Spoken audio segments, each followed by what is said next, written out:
Sir ఇప్పుడు అందరూ retirement గురించే మాట్లాడుతున్నారు. అవును. సో, రిటైర్మెంట్ నంబర్ గురించి మాట్లాడుతున్నారు. అసలు రిటైర్మెంట్ నంబర్ అంటే ఏంటి సార్? రిటైర్మెంట్ నంబర్ కంటే ముందు గూడా అసలు రిటైర్మెంట్ ఎందుకు ఇంపార్టెంట్ ఈ రోజుల్లో అన్నది ముందు మాట్లాడుకోవాలి. హ్మ్. ఎందుకంటే మోస్ట్ ఆఫ్ ద సెక్టార్స్ అంటే మన ఎకానమీ అంతా కూడా అగ్రికల్చర్ నుంచి సర్వీస్ సెక్టార్ వైపు మారిపోయింది చాలా వరకు. అవును. అంటే ఇంతకుముందు 80% వరకు మనం అగ్రికల్చర్ మీద డిపెండ్ అయ్యేవాళ్ళం. కంబైన్డ్ ఫ్యామిలీస్ ఉండేవి. ఇవాళ దగ్గర దగ్గర ఒక 50% వరకు సర్వీస్ సెక్టార్ వైపు వచ్చాం. అగ్రికల్చర్ 50% ఉంది మన ఎకానమీలో. హ్మ్. దగ్గర దగ్గర ఇవాళ మనం రిపోర్ట్స్ ఏ చూసినా కానీ అలాగే కనపడుతుంది. కంబైన్డ్ ఫ్యామిలీస్ దగ్గర నుంచి న్యూక్లియర్ ఫ్యామిలీస్ వరకు వచ్చేసాం.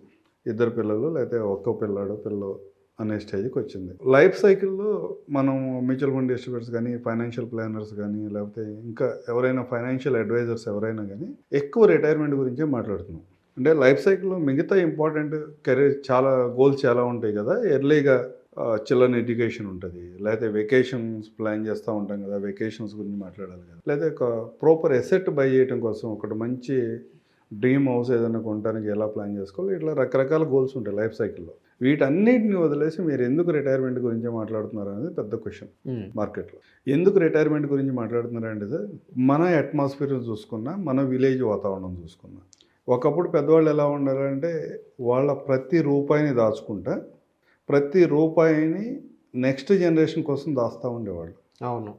వాళ్ళు ప్రతి దానికి కూడా రాజీ పడుకుంటే వాళ్ళ లైఫ్ స్టైల్ అక్కడే ఉంచుకుని అక్యుములేట్ చేసిన అమౌంట్ ఇవాళ చాలామందికి నాకు ఊర్లో 10 ఎకరాలు ఉంది, 15 ఎకరాలు ఉంది, 5 ఎకరాలు ఉంది, 2 ఎకరాలు ఉంది అని మనం చెప్పుకుంటున్నాము. ఇవన్నీ కూడా వాళ్ళ సాక్రిఫై చేయటం వల్ల వచ్చినాయి.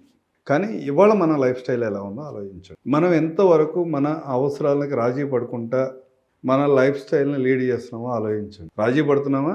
సోషల్ మీడియాలోనో టీవీస్లోనో వచ్చే యాడ్స్కి అట్రాక్ట్ అయ్యి మన దగ్గర ఉన్నా లేకపోయినా ఇవాళ మార్కెట్లో లెండింగ్ ఈజీగా ఉంది.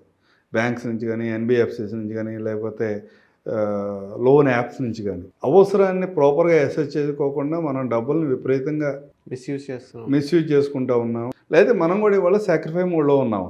సాక్రిఫై మోడ్లో అయితే లేవు. ఈ రెండే ఆలోచించుకోవాలి.